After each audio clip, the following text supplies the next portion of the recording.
मैं ये बात कह सकता हूँ कि मुसलमानों को मंदिर और मस्जिद दोनों ईश्वर के घर हैं जी। दोनों पे। और मैं समझता हूँ कि मर्यादा पुरुषोत्तम श्री राम तो हमारी पहचान है, हमारी देश की पहचान है।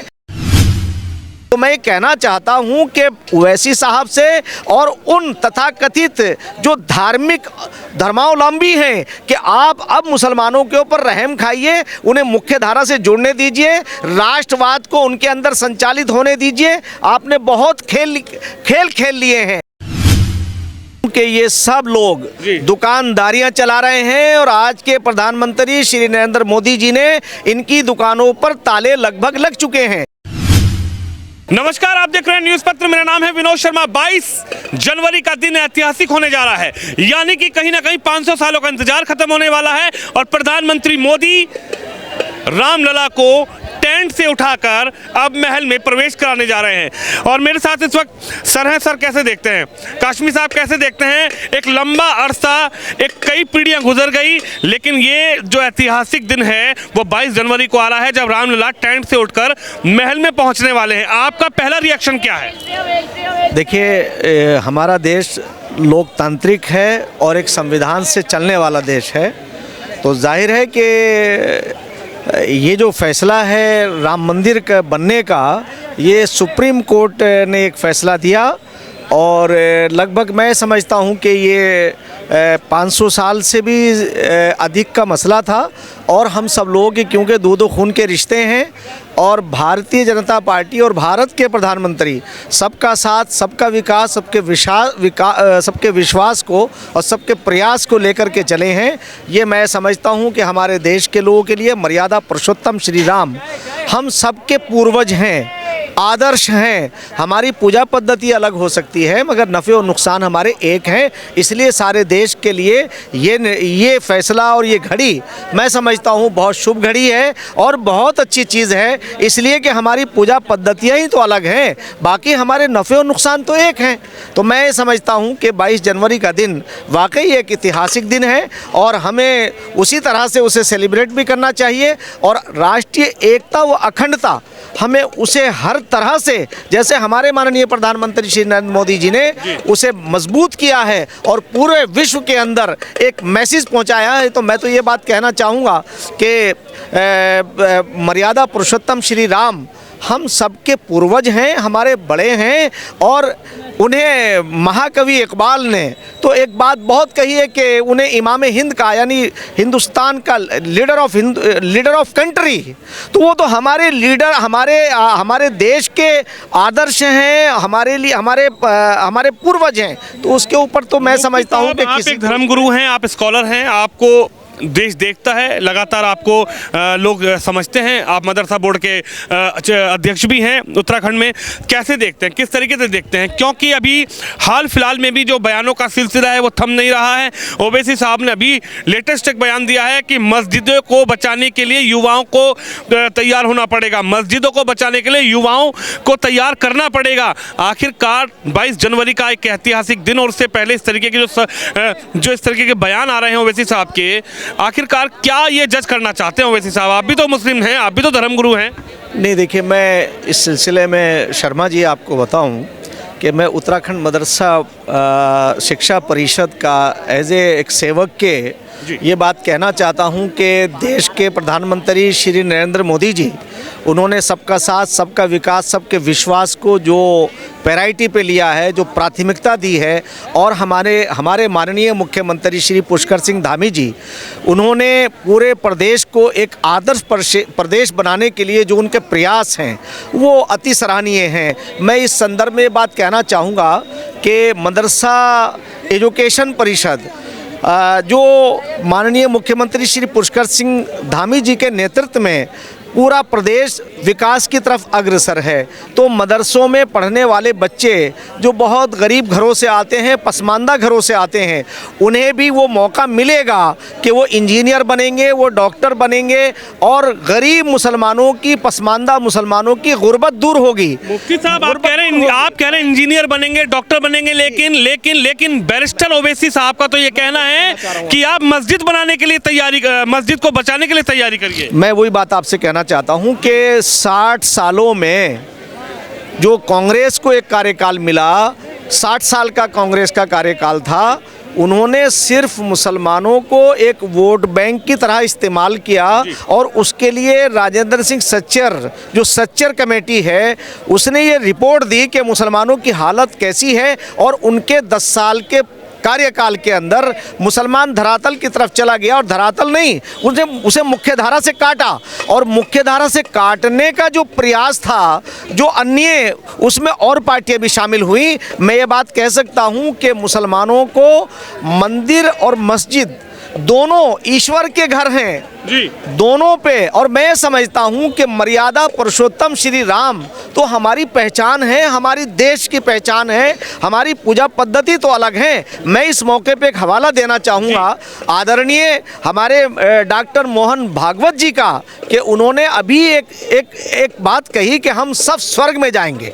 कितनी प्यारी बात है, इसमें ओवैसी हो या और हो, ये सब घर जाके बैठेंगे। मैं कहना चाहता हूँ, उन्होंने कहा हम उस ईश्वर की सत्ता को मानते हैं, हम में कोई भी नास्तिक नहीं है, यानी हम ईश्वर को मानते हैं तो हम सब स्वर्ग में जाएंगे। तो मुझे एक कथन मिला हज़रत मोहम्मद साहब का, उन्होंने कहा मन काला ला इलाहा इल्लल्लाह फदखलल जन्ना, यानी जो बात डॉक्टर मोहन भागवत जी ने इस वक्त कही है, ये 1400 साल पहले हज़रत मोहम्मद साहब ने जब ये कहा हम सब स्वर्ग में जाएंगे, हम सब ईश्वरवादी हैं, तो मैं कहना चाहता हूँ कि ओवैसी साहब से और उन तथाकथित जो धार्मिक धर्मावलंबी हैं कि आप अब मुसलमानों के ऊपर रहम खाइए, उन्हें मुख्य धारा से जुड़ने दीजिए, राष्ट्रवाद को उनके अंदर संचालित होने दीजिए। आपने बहुत खेल लिए हैं, अब आप इन खेलों को लोग समझ गए हैं। मुसलमान भी चाहता है कि उनके बच्चे डॉक्टर बने, इंजीनियर बने, उनके बच्चे मुख्य धारा में जुड़ करके उन्हें भी रोजगार से वो भी जुड़ें। आज के प्रधानमंत्री बगैर भेदभाव के काम कर रहे हैं, सबका साथ, सबका विकास, सबके विश्वास की बात कर रहे हैं। बल्कि मैं इस मौके पे एक बात कहना चाहूँगा, आदरणीय प्रधानमंत्री जी ने G20 के मौके पर कहा था कि विश्व अगर सबका साथ, सबका विकास, सबका विश्वास और सबके प्रयास का अनुसरण करेगा तो पूरे विश्व के अंदर शांति आएगी, सुखमय विश्व होगा। मैं उसका उदाहरण देना चाहता हूं अपने उत्तराखंड के मुख्यमंत्री श्री पुष्कर सिंह धामी जी। उन्होंने 41 मजदूर जो टनल के अंदर फंस गए थे, क्विंटलों मलबे के पीछे चले गए थे, मौत और जिंदगी के बीच में थे, माननीय मुख्यमंत्री जी ने, माननीय प्रधानमंत्री श्री नरेंद्र मोदी जी ने पूरी ताकत लगा दी और वो 41 मजदूर नहीं थे, वो 41 परिवार थे। और आज मैं ये बात कहना चाहता हूँ उन लोगों से कि अमीरों की तो सब बात करते हैं, गरीबों की बात करने वाला आज के हमारे प्रधानमंत्री नरेंद्र मोदी जी हैं कि उन्होंने उन 41 परिवारों को, जिनका वोट बैंक से भी ताल्लुक नहीं था, जो अलग अलग धर्मों के थे, अलग अलग क्षेत्रों के थे, उन्हें बचा करके मानवता की वो मिसाल माननीय मुख्यमंत्री श्री पुष्कर सिंह धामी जी ने कायम की है, जो पूरा विश्व उसका अनुसरण करेगा। लेकिन मुफ्ती साहब सवाल तो ये है, तौकीर रजा जब ये कहते हैं कि बाबरी पर तो चुप रहा मुसलमान, अगर ज्ञानवापी पर बात आएगी, कृष्ण जन्मभूमि के सर्वे पर बात आएगी तो मुस्लिम सड़कों पर उतरेगा, मुसलमान संग्राम करेगा। लेकिन मैं समझ नहीं पा रहा हूं कि 22 जनवरी को जब उद्घाटन होने वाला है, सुप्रीम कोर्ट का फैसला है, सुप्रीम कोर्ट ने डिसाइड किया है, उसके बाद इन बयानों का आखिर औचित्य क्या है? इन बयानों का मतलब क्या है कि मुसलमान सड़कों पर संग्राम करेगा? मदनी साहब कहते हैं कि मोदी जी देश के प्रधानमंत्री हैं, मोदी जी को राम मंदिर का उद्घाटन नहीं करना चाहिए। आप मानते नहीं हैं इन बयानों का आखिर मतलब क्या है? देखिए, मैं बहुत विनम्रता से ये बात सारे देश को ये मैसेज देना चाहता हूँ कि सरकार धर्मनिरपेक्ष है, सरकार का कोई धर्म नहीं होता, मगर जो सरकार चलाने वाले हैं, हम सबका अलग अलग मान्यताएं हैं, अलग अलग आस्थाएं हैं। मैं उन लोगों को ये कहना चाहता हूं कि प्रधानमंत्री एज ए प्रधानमंत्री के और एज ए एक नरेंद्र मोदी जी के, उसका एक व्यक्तित्व है उनका, और उनकी एक सोच है, उनकी एक आस्था है। उनकी आस्था जैसे मेरी आस्था है, और अन्य लोगों की आस्थाएं हैं, अपनी अपनी जगह पर है। यही तो है सबका साथ, सबका विकास, सबका विश्वास और सबका प्रयास। कि मेरी मान्यता ये है कि हम सबका मालिक एक है। तौकीर रजा ऐसे क्यों बयान दे रहे हैं? तौकीर रजा क्यों कह रहे हैं कि संग्राम होगा? क्या आपको न्यायालय पे विश्वास है? क्या तौकीर रजा को न्यायालय पे विश्वास नहीं है? मैं ये बात कहना चाहता हूं कि ये सब लोग दुकानदारियां चला रहे हैं और आज के प्रधानमंत्री श्री नरेंद्र मोदी जी ने इनकी दुकानों पर ताले लगभग लग चुके हैं।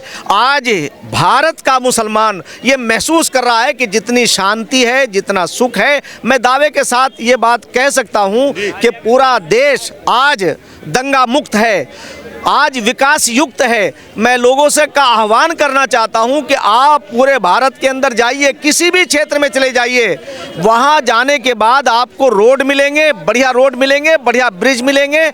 और इतना काम देश के अंदर हुआ है इन 10 सालों के अंदर, मैं ये कह सकता हूं कि पिछले 60 सालों के अंदर इतना काम नहीं हुआ है। और देश के हिंदू और मुसलमानों को, सिख और ईसाइयों को इसका अनुसरण करना चाहिए। और आज जहां तक सवाल इस चीज़ का है कि मर्यादा पुरुषोत्तम श्री राम सिर्फ हिंदुओं के ही पूर्वज नहीं हैं, वो हमारे भी पूर्वज हैं। हमारी पूजा पद्धति तो अलग हो सकती है, हमारे नफ़े और नुकसान तो एक हैं। इसलिए ये सारे लोग परेशान हैं कि मुसलमान अब मुख्य धारा से जुड़ रहा है। मैं मिसाल के तौर से फिर मदरसा बोर्ड को सामने रखना चाहता हूं कि जिस तरह से हमने वहां जो हम काम कर रहे हैं और आदरणीय हमारे मुख्यमंत्री जी ने जिस तरह से उन गरीब घर से निकलने वाले 4% बच्चे तो हैं वो, मगर वो प्रभावशाली होते हैं। उनकी गुर्बत को देख करके उन सारी चीज़ों को उन्होंने कहा एक ऐसा कोर्स आप पढ़ाइए कि जिससे ये बच्चे अगले मैदान में जाकर के कामयाब हो सकें, ये सिपाही भी बन सकें,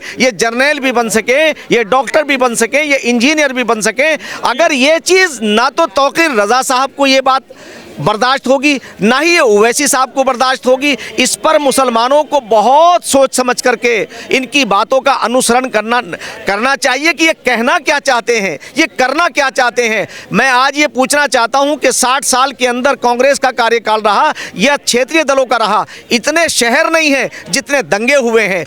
और मुसलमानों को डराया और धमकाया कि भाजपा आ जाएगी, आरएसएस आ जाएगी, तुम्हें यहाँ से भगा देगी। मैं मुसलमानों से कहना चाहता हूँ कि आप निडर हो करके, निर्भीक हो करके, इसी तरह से जैसे हमारे और भाई, हमारे हिंदू भाई, हमारे सिख भाई, हमारे ईसाई भाई इस देश में रहते हैं, आप भी बराबर के आप यहाँ के नागरिक हैं। आपको अब इनके बहकावे में नहीं आना चाहिए। अपने बच्चों को मुख्य धारा से जोड़िए, अपने आप को एक राष्ट्रवादी, राष्ट्र को सर्वोपरि रख करके, राष्ट्र यानी कंट्री फर्स्ट है, उसे फर्स्ट समझ करके, देश को सर्वोपरि समझ करके आगे बढ़ाइए। और उसका उदाहरण देना चाहता हूं कि आप रोहिंग्या के मुसलमानों को देख लीजिए, आप फलस्तीन के मुसलमानों को देख लीजिए कि उनके ऊपर उनका क्या हाल है, उनके ऊपर छत नहीं है। तो क्या आपको ये नहीं महसूस करना चाहिए कि हम किस एकता और अखंडता के साथ यहाँ रहते हैं? और देश हमारा देश, मैंने आज तक का मैं ये बात कह सकता हूँ, मेरे जैसा आदमी सरकार के अंदर शामिल है और मदरसों के अंदर जाकर के उनका डर और खौफ